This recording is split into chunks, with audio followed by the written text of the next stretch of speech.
Marvin Gaye was an American singer, songwriter, musician, all those kind of things. And he's well known for having been part of the Tamla Motown sound. He was the son of a rather unpleasant Pentecostal minister who was also called Marvin, who used to beat him and then had him sing in church from an early age. Our Marvin obviously had singing talent, and his mother encouraged him into a musical career. He started in 1957 in a vocal quartet called the Marquis, who then became Harvey and the New Moonglows, who worked as session singers until 1960. Marvin then worked as a session musician for a while, mostly on drums, it would seem. After Marvin had performed at the house of Berry Gordy, who was the president of Motown, Berry bought Marvin's contract from Tri-Fi Records and signed him to Tamla, which was a subsidiary of Motown. And in a couple of years, he started to have success as a singer.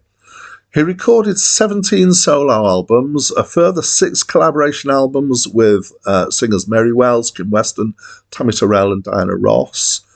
He married Berry Gordy's older sister, Anna, in 1963, and his personal life from then got complicated.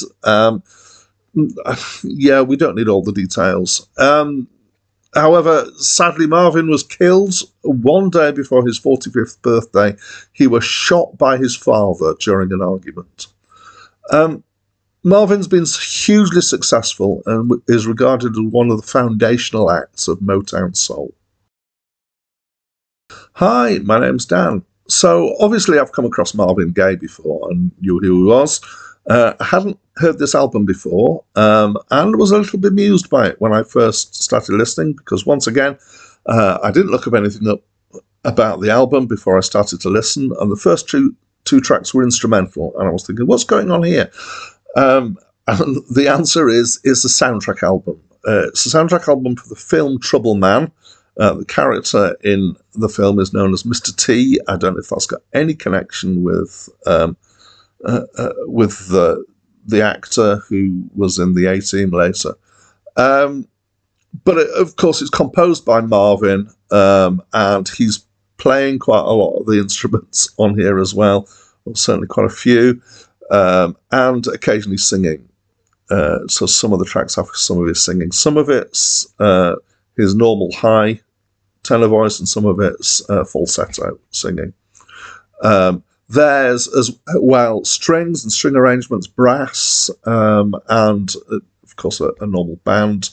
There's quite a bit of synth being played by Marvin, and given that this is 1972, these must be quite early synths. It's mostly instrumental, as I kind of indicated, and it's got a mixture of speeds. Some of it is, it's obviously kind of background music for the album. There are some nice soul grooves at times, and I particularly enjoyed some of the sax playing that was in there. His singing's fine. There isn't a lot of it. He obviously has a great and well controlled voice, which has a nice soul feel to it. As an album, it's disjointed. It's a soundtrack album. Most soundtrack albums have this kind of disjointed feel to them. I don't think they're necessarily great as an album listening experience, but it's okay. So I kind of liked it, but not a huge amount. What do you think? Please let me know in the comments below. That's it from me for now.